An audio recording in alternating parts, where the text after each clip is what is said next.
Hola chicos, buenas tardes. El día de hoy, como les comenté ayer, vamos a iniciar con el estudio de la esfera 3, que corresponde a las vanguardias.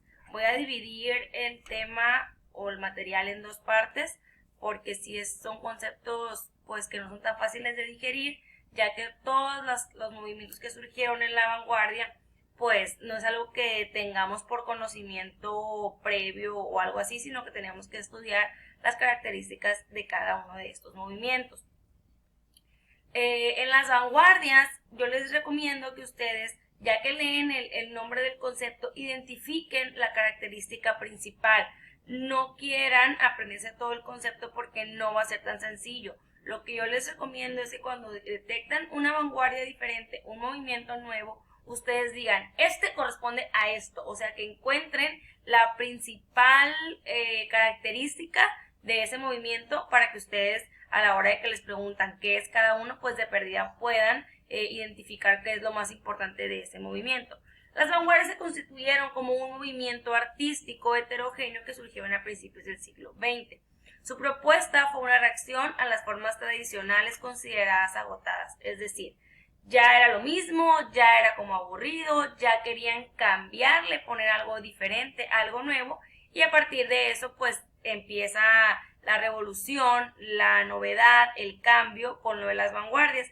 Se podrán dar cuenta que es algo bélico, combativo, así como de su postura de estar siempre al frente en cuanto a la innovación, es decir, estarnos renovando. El primero que vamos a ver es el fauvismo. El crítico de arte Louis Bruxelles, en el Salón de Otoño de París, al observar las obras exclamó les fauves, que quiere decir las fieras, debido al uso agresivo y subjetivo del color. ¿Se dan cuenta cómo una cosa nos lleva a otra? De una expresión, les fauves, que significa las fieras, y él cómo lo identificó. Debido a la agresividad y a lo subjetivo del color. Además, dicho movimiento se distinguió por la simpleza del trazo, que empleó líneas gruesas y discontinuas.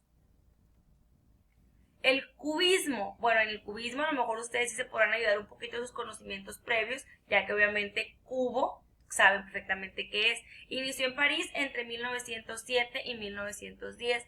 Fue un movimiento esencialmente pictórico, aunque posteriormente también se introdujo en la escultura y en la literatura. Propuso una nueva perspectiva, la presentación de objetos en dos dimensiones desde una visión geométrica, de ahí su nombre.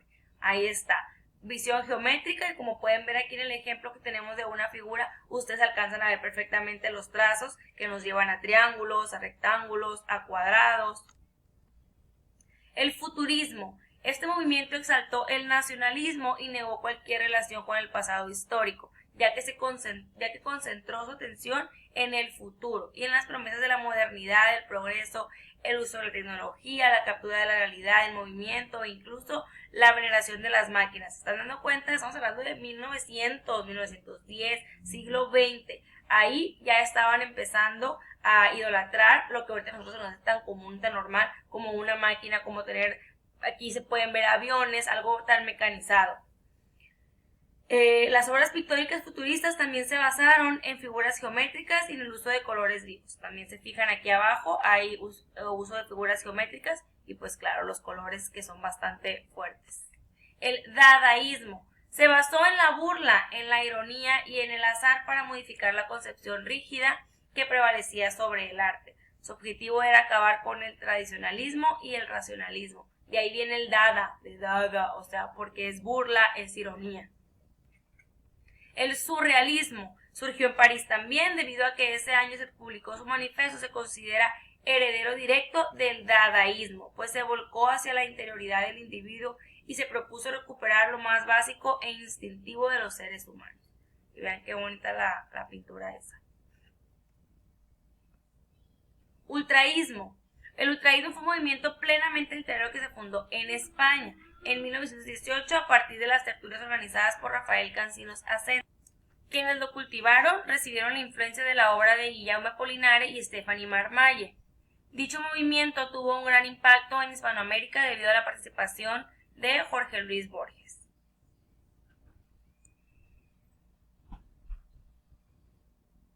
Los manifiestos artísticos son documentos en los que algunos artistas hacen una declaración de principios creativos y una presentación de sí mismos para el mundo. En pocas palabras, se refiere al estilo de unos artistas o un movimiento.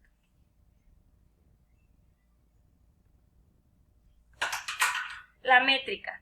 La métrica se refiere al análisis de las estructuras del verso, la distribución de los acentos rítmicos y la medida de las sílabas y sus combinaciones estróficas. Esto hace referencia a, por ejemplo, a la poesía, a la canción. Siempre que ustedes han leído las lyrics o las letras de una canción o que leen un poema, vamos a poder ahí estudiar lo que es la métrica, lo que es el metro, lo que es la rima, y es lo que vamos a ver a continuación. El verso libre no subordina a un metro fijo ni a un tipo de rima o un esquema estrófico delimitado. Análisis de la poesía de la vanguardia. El verso. Esta es la unidad mínima de todo poema y puede estar formado por una palabra, frase u oración, que es lo que les decía yo, que se compone por versos cortos. A eso se refiere el verso. Ejemplo, en una rima cada oración es un verso. La estrofa es el conjunto de versos que conforman una unidad de ritmo y sonido. Por lo general también guardan relación temática respecto a la idea que transmiten. Por ejemplo, el soneto posee 2 estrofas de 4 versos y 2 de 3. Según el número de versos que contenga una estrofa, recibe un nombre. Una de 2 versos se llama pareado y una de 3, terceto. La rima se refiere a la repetición de sonidos de consonantes y vocales. Esto lo vimos en el tema pasado. A partir de la última vocal tónica entre 2 o más versos. Y aquí viene un ejemplo de lo que sería una rima: caballito blanco, llévame de aquí, llévame a la tierra donde yo nací. Ahí está aquí y ahí está nací. El metro es la medida del verso con base en el número de sílabas que la conforman. En la mayoría de los poemas de la tradición clásica, todos los versos tienen un metro fijo de sílabas, como un soneto, ya que sus palabras suman 11 letras. El ritmo se relaciona con la musicalidad del poema, ya que es la percepción sonora creada por la forma en que están distribuidos los acentos, las pausas dadas por los signos de puntuación y la entonación de los versos. Y aquí está un ejemplo de ritmo, donde se repite, por ejemplo, las vocales. Y por eso hace mucho en aquel reino, en el reino ante el mar, triste de mí. Figuras retóricas, también ya las vimos. Son expresiones o construcciones que usan de manera especial el lenguaje para producir un efecto en el lector, una impresión estética y una sorpresa en cuanto a la percepción inesperada y novedosa de la realidad. Son la metáfora, la literación, la anáfora. La metáfora se crea al trasladar el significado de una cosa a otra con base en su semejanza, una comparación implícita, pues un termo sustituye por otro, como cuando decimos el brillo de tus ojos son como las estrellas. Estamos obviamente haciendo una metáfora del brillo, comparándolo con el brillo de una estrella, cuando sabemos que no es real, sino estamos usando la metáfora. La aliteración es cuando se repite la repetición de un mismo sonido a lo largo del poema. Ofreció una rica posibilidad en cuanto a la experimentación con las palabras y proporciona un efecto sonoro que en los poemas de vanguardia contribuyó a la conformación del ritmo y la musicalidad. Y aquí viene pues un trabalenguas, donde se repite la TR, 3 tristes tigres tragaban trigo en un trigal tragaban trigo, 3 tristes tigres. La anáfora es la repetición o reiteración de palabras al inicio de un verso, que sirve para darle ritmo a los poemas. Aquí, por ejemplo, se dan cuenta, todos inician con alejarme, alejarme, bla, bla, bla, alejarme, bla, bla, bla, alejarme, bla, bla, bla. La greguería es una composición breve, usualmente de una frase o un enunciado que plantea un juego de sentido. Su creador, el poeta español Ramón Gómez de la Serna, lo definía como el encuentro entre la metáfora y el humor. La O es la rosquilla del alfabeto que no durará mucho en el abecedario si Homero sigue así. El caligrama es una composición poética que mediante la disposición del texto, letras, palabras, signos de puntuación en el papel forma una imagen relacionada con el contenido del mismo texto. Es decir, lo que ustedes pueden leer en esas imágenes tiene que ver con una motocicleta o tiene que ver, por ejemplo, con leer. Eso también ustedes ya lo vieron con Misérica. El collage, llamado así por el verbo en francés coller, que es una técnica artística que consiste en el ensamblaje de varios elementos originalmente ajenas. Esta proviene de la pintura cubista que fue desarrollada en la poesía del futuro. Esto ustedes también ya saben perfectamente qué es lo que es un collage. Cadáver exquisito es una forma de escribir automática. Se debe componer de manera colectiva, es decir, una participante escribe una palabra o enunciado y enseguida otra persona hace lo mismo. Fue desarrollado por Robert Desnos, André Breton y Tristan Tzara.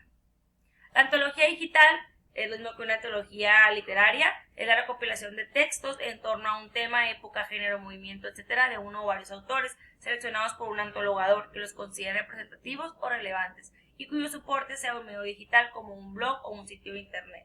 Al referirse a recopilación, tienen que seleccionar la característica que van a tener en común, como el tema, la época, el género. Puede ser escritos de un mismo tema, de una misma época, de un mismo autor, de un mismo movimiento.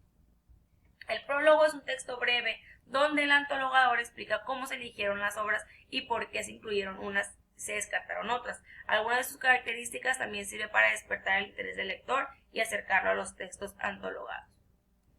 Bueno, pues eso sería todo. Al inicio les dije que se iba a dividir en dos, pero cuando terminé con los movimientos de vanguardia, apenas iban 4 minutos, entonces dije yo, ok, lo vamos a dejar todo en un video, aunque lo voy a dividir en dos clases. Del primer tema va a ser, por ejemplo, el foro, del segundo tema voy a hacer la evidencia, el tercer tema el diagnóstico, o así, para que no tengan que leer todo nada más una sola vez, pero tengan que leer varias veces para que puedan digerir la información.